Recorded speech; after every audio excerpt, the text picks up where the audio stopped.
ನಾವು ಈ ಧರ್ಮಸ್ಥಳದ ಇಶ್ಯೂ ಪ್ರಾರಂಭ ಆದಾಗಿಂದನೂ ಕೂಡ ಇದರಲ್ಲಿ ಷಡ್ಯಂತ್ರ ಇದೆ ಅನ್ನೋ ಮಾತನ್ನ ಹೇಳಿದ್ವಿ. ಆದ್ರೆ ಇಲ್ಲಿ ಸರ್ಕಾರ ಆತುರದ ನಿರ್ಧಾರ ತೆಗೆದುಕೊಂಡು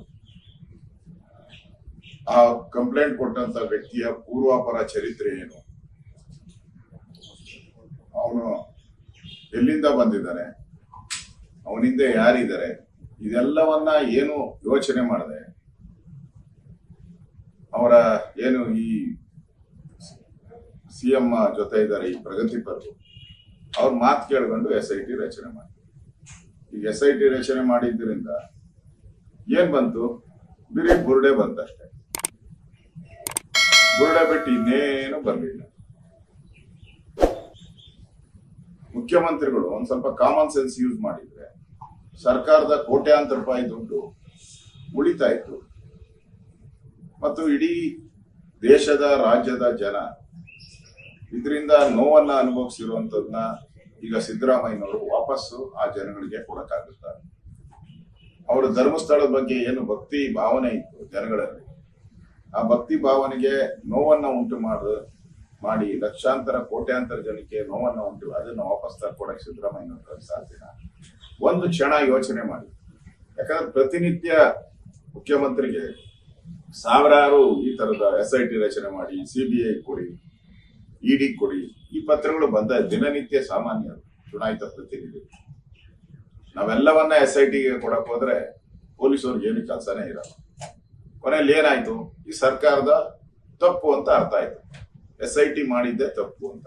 ಒಂದ್ ಸಣ್ಣ ಯಾರಾದ್ರೂ ಒಬ್ಬ ಇನ್ಸ್ಪೆಕ್ಟರ್ ಹೇಳಿ ಇವನ್ ಕಂಪ್ಲೇಂಟ್ ಕೊಟ್ಟವನಲ್ಲ, ಇವನ್ ಪೂರ್ವಾಪರ ಏನಪ್ಪ ಅಂತ ಹೇಳಿದ್ರೆ ಮುಗ್ದೆ ಹೋಗ್ತಾ ಇತ್ತು.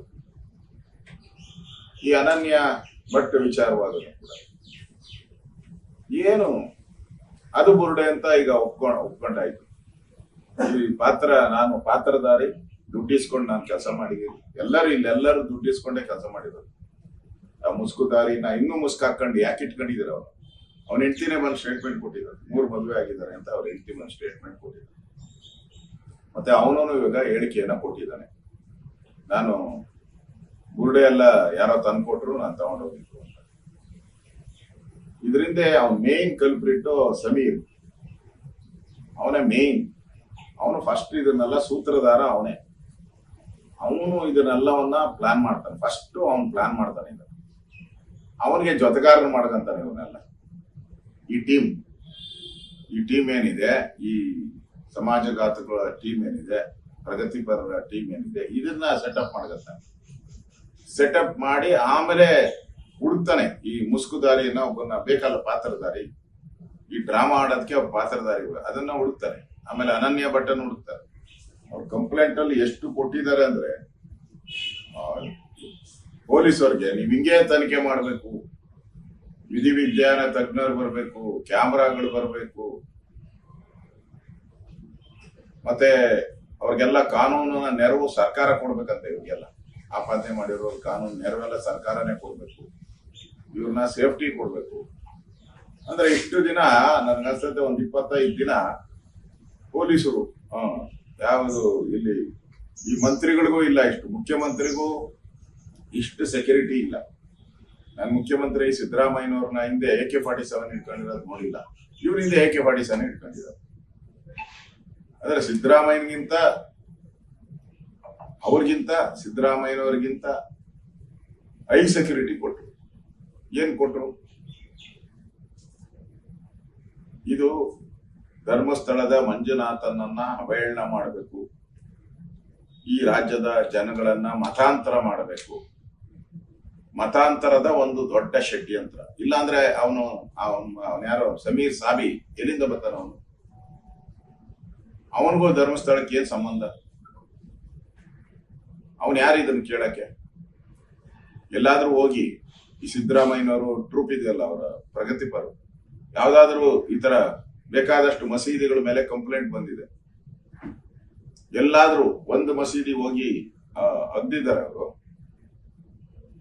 ಬೇಕಾದಷ್ಟು ನೂರಾರು ರೇಪ್ ಮಾಡಿರುವಂತದ್ದು ಕೋರ್ಟ್ಗಳು ಹೋಗಿದೆ, ರೇಪ್ ಆಗಿದೆ ಅಂತ ಹೇಳ್ಬಿಟ್ಟು ಕೊಟ್ಟಿದ್ದಾರೆ, ಅರ್ಜಿಗಳು ಕೊಟ್ಟಿದ್ದಾರೆ. ಒಂದಕ್ಕೇನಾದ್ರೂ ನೀವು ಈ ತರ ಕ್ರಮ ತೆಗೆದುಕೊಂಡಿದ್ದೀರಾ? ಹಿಂದೂಗಳ ಭಾವನೆಗೆ ಈ ಸರ್ಕಾರ ಸ್ಪಂದನೆ ಮಾಡಲ್ಲ. ಹಿಂದೂಗಳನ್ನ ಟಾರ್ಗೆಟ್ ಮಾಡಬೇಕು. ಆ ಗ್ರೂಪ್ ಅಲ್ಲಿ ಸಿದ್ದರಾಮಯ್ಯನವರು, ಅವರ ಮಂತ್ರಿಮಂಡಲದ ಎಲ್ಲರೂ ಇದ್ದಾರೆ. ಕಾಟಾಚಾರಕ್ಕೆ ಡಿ ಕೆ ಶಿವಕುಮಾರ್ ಒಬ್ರು ಮಾತಾಡ್ತಾ ಇದ್ದಾರೆ ಅಷ್ಟೇ. ಅದು ವೋಟ್ ಪಾಲಿಟಿಕ್ಸ್ಗೋಸ್ಕರ. ಅದು ಬಿಟ್ರೆ ಇನ್ನೇನು ಇದರಲ್ಲಿ ಇಲ್ಲ. ನಾನು ಸರ್ಕಾರಕ್ಕೆ ನನ್ನ ಪ್ರಶ್ನೆ, ಇಷ್ಟೆಲ್ಲ ಅವಾಂತರ ಮಾಡಕ್ಕೆ ನೀವೇ ಕಾರಣ ಅಲ್ಲವೇ? SIT ರಚನೆ ಮಾಡಕ್ ಮುಂಚೆ ಒಂದ್ ಸ್ವಲ್ಪ ಕಾಮನ್ ಸೆನ್ಸ್ ಉಪಯೋಗ ಮಾಡಿ. ಕಂಪ್ಲೇಂಟ್ ಕೊಟ್ಟನ್ನ ಪೂರ್ವಾಪರ ತಿಳ್ಕೊಂಡಿದ್ರೆ ಅಲ್ಲಿಗೆ ಮುಗಿದೋಗಿರೋದು. ಅದನ್ನು ಮಾಡಿಲ್ಲ. ಇವತ್ತು ಇಷ್ಟೊಂದು ಪೊಲೀಸ್ ಇಲಾಖೆಯ ಅಧಿಕಾರಿಗಳನ್ನ ಈ ಕೆಲಸ ಬಿಟ್ಟು, ಅವರ ರೆಗ್ಯುಲರ್ ಕೆಲಸ ಬಿಟ್ಟು ನೀವು ಅಲ್ಲಿಗೆ ಹಾಕಿದ್ರಲ್ಲ, ಅವರ ಸಂಬಳ, ಸಾರಿಗೆ ಇವೆಲ್ಲವನ್ನ ಕೊಡೋರು ಯಾರು? ಇಲ್ಲಿ ಆಗಿರುವಂತ ಖರ್ಚು ಕೋಟ್ಯಾಂತರ ರೂಪಾಯಿ ಕರ್ನಾಟಕದ ಟ್ಯಾಕ್ಸ್ ಪೇಯರ್ಸ್ ಹಣ ಇವತ್ತು ಖರ್ಚಾಗಿದೆಯಲ್ಲ, ಅದನ್ನ ಸರ್ಕಾರ, ಇವರು ಕಾಂಗ್ರೆಸ್ ಪಾರ್ಟಿ ಭರಿಸ್ಕೊಡ್ಬೇಕು. ಅದನ್ನ ಇಷ್ಟು ಪ್ರಶ್ನೆಗಳನ್ನ ನಾನು ಅವ್ರನ್ನ ಕೇಳ್ತಾ ಇದ್ದೀನಿ. ಅದೇನೋ ನಾನು ವಿಧಾನಸಭೆಯಲ್ಲಿ ಹೇಳಿದೆ, ಬೆಟ್ಟ ಅಗದು ಇಲಿನೂ ಸಿಕ್ಕಿಲ್ಲ ಇವರು. ಈ ತರ ನನಗೆ ಕರ್ನಾಟಕದ ರಾಜಕೀಯ ಇತಿಹಾಸದಲ್ಲಿ ಇಂಥ ಒಂದು ಪ್ರಹಸನ ಸರ್ಕಾರ ಮಾಡದಂತ ತಪ್ಪು ಯಾವತ್ತೂ ಆಗಿರಲಿಲ್ಲ.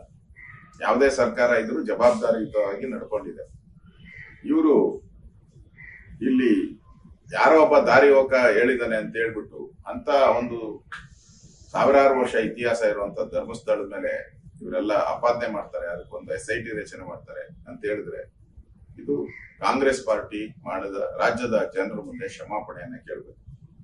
ಅದು ಹೇಳ್ತಾರೆ, ಬಿಜೆಪಿಯವರು ಪ್ರಾರಂಭದಲ್ಲಿ ಏನು ಹೇಳಿಲ್ಲ. ನಾನೇ ಮೈಸೂರಲ್ಲಿ ಮೊದಲ ಪ್ರೆಸ್ ಮೀಟ್ ಮಾಡಿದ್ದೀನಿ. SIT ತನಿಖೆ ಕೊಟ್ಟ ದಿನನೇ ಮೈಸೂರಲ್ಲಿ ನಾನು ಪ್ರೆಸ್ ಮೀಟ್ ಮಾಡಿ, ಇದು ಕುತಂತ್ರ, ಇದರಿಂದ ಕಾಣದ ಕೈಗಳಿದ್ದಾರೆ, ಇದರಿಂದ ಪ್ರಗತಿಪರರಿದ್ದಾರೆ, ಇದು ಮೋಸ, ಇವೆಲ್ಲವನ್ನ ಹೇಳಿದ್ದೀನಿ. ಅದಾದ್ಮೇಲೆ ಮಾರನೇ ದಿನ ಬೆಂಗಳೂರಲ್ಲಿ ಪ್ರೆಸ್ ಮೀಟ್ ಮಾಡಿ ಅವನ್ನ ಫಸ್ಟ್ ಯಾರು ಮುಸುಕುದಾರಿ ಇದ್ದಾರೋ ಅವನ್ನ ಪೂರ್ವಾಪರವನ್ನ ಚೆಕ್ ಮಾಡಬೇಕು, ಆಮೇಲೆ ತನಿಖೆ ಮಾಡಬೇಕು ಅಂತ ಹೇಳಿದ್ವಿ. ಇಷ್ಟೆಲ್ಲ ನಾವು ಹೋರಾಟ ಮಾಡಿಲ್ಲ ಅಂದ್ರೆ, ಈ ಬಿಜೆಪಿ ಏನಾದ್ರೂ ಬೀದಿಗಿಳಿದು ಹೋರಾಟ ಮಾಡಿಲ್ಲ ಅಂದ್ರೆ 100% ಎಲ್ಲೋ ಒಂದು ಬುರುಡೆನೋ ಮೂಳೆಗಳನ್ನೋ ತಗೊಂಬಂದು ಊದ್ಬಿಟ್ಟು ಇದೇ ನಿಜ ಅಂತ ಪ್ರೂವ್ ಮಾಡ್ಬಿಡ್ತಾ ಇದ್ವಿ. ಯಾವಾಗ ನಾವು ಬೀದಿಗಿಳಿದು ಬಿಜೆಪಿ ಹೋರಾಟ ಮಾಡಿದ್ರು, ಅವಾಗ ವಿಧಿ ಇಲ್ಲದೆ ಇವತ್ತು ಕಾಂಗ್ರೆಸ್ ಅವರು ಇದರಲ್ಲೂ ಏನೋ ಒಂದು ಕ್ರೆಡಿಟ್ ತಗೊಬಹುದು, ನಾವು ಹಿಂದೂಗಳು ಪರವಾಗಿದ್ದೀರಿ ಅಂತ ತೋರ್ಸ್ಕೊಳಕ್ ಹೋಗ್ತಾ ಇದ್ದಾರೆ. ಆದ್ರೆ ರಾಜ್ಯದ ಜನತೆಗೆ ಸ್ಪಷ್ಟವಾಗಿ ಗೊತ್ತಿದೆ, ಇವರು ಧರ್ಮಸ್ಥಳಕ್ಕೆ ಕಾಂಗ್ರೆಸ್ ಪಾರ್ಟಿ ಮೋಸ ಮಾಡಿದೆ ಅನ್ನೋದು ಸ್ಪಷ್ಟವಾಗಿ ಅರ್ಥ. ಈಗ ನಾನು ಅಸೆಂಬ್ಲಿಯಲ್ಲಿ ಇದೆಲ್ಲ ಹೇಳಿದೆ, ಅವನಿಗೆ ಮನೆ ಕಟ್ಕೊಡ್ತೀನಿ ಅಂತ ಹೇಳಿದ್ದಾರೆ, ದುಡ್ಡು ಕೊಡ್ತೀನಿ ಅಂತ ಹೇಳಿದ್ದಾರೆ, ಅದರಿಂದ ಅವ್ನು ಬಂದಿದ್ದಾನೆ ಅಂತ ನಾನು ಅವತ್ತೇ ಹೇಳಿದೆ ಅಸೆಂಬ್ಲಿಯಲ್ಲಿ. ನಾನು ಹೇಳ್ತಾ ಇರೋದು 10 ದಿನದ ಹಿಂದೆ, ಅವತ್ತೇ ನಾನು ಅಸೆಂಬ್ಲಿಯಲ್ಲಿ ಹೇಳಿದೆ, ಧರ್ಮಸ್ಥಳ ಚರ್ಚೆ ಆದಾಗೆ ನಾನು ಹೇಳಿದ್ದೆ. ಅವಾಗಾದ್ರೂ ಸರ್ಕಾರ ಎಚ್ಚರಗೊಳ್ಬೇಕಾಯ್ತು. ಈಗ ಅವನ್ನ ಬಂಧಿಸಿದ್ದೀರ. ಪಾಪ ನನ್ಗನ್ಸ್ತೈತೆ ಒಂದ್ ರೀತಿ ಕರುಣೆ. ಇಷ್ಟ ದಿನ ಅವನು ಪಾಪ 20-30 ಜನ ಪೊಲೀಸರು ಅವನಿಗೆ ಸರ್ಪಗಾವಲ್ ತರ ಇದ್ದು ಅವನಿಗೆ ದಿನ ಅನ್ನ, ಬಿರಿಯಾನಿ, ಏನೇನ್ ಬೇಕೋ ಎಲ್ಲಾ ಕೊಟ್ಕೊಂಡು ಸಾಕೊಂಡಿದ್ರು. ಈಗ ಪಾಪ ಅವನ್ ಜೈಲಿಗೆ ಕಳಿಸ್ಬಿಟ್ರಲ್ಲ ಇವರೆಲ್ಲ ಸೇರ್ಕೊಂಡು. ಲೇಟೆಸ್ಟ್ ಹಾಗೂ ಇಂಟ್ರೆಸ್ಟಿಂಗ್ ಸುದ್ದಿಗಳಿಗಾಗಿ ಬಾಸ್ ಟಿವಿ ಕನ್ನಡ ಚಾನೆಲ್ನ ಸಬ್ಸ್ಕ್ರೈಬ್ ಮಾಡಿ. ಹಾಗೆಯೇ ಬೆಲ್ ಐಕಾನ್ ಪ್ರೆಸ್ ಮಾಡಿ. ಇದರ ಜೊತೆಗೆ ಫೇಸ್ಬುಕ್, ಇನ್ಸ್ಟಾಗ್ರಾಮ್, ಎಕ್ಸ್ ನಲ್ಲೂ ಮಿಸ್ ಮಾಡದೆ ಫಾಲೋ ಮಾಡಿ.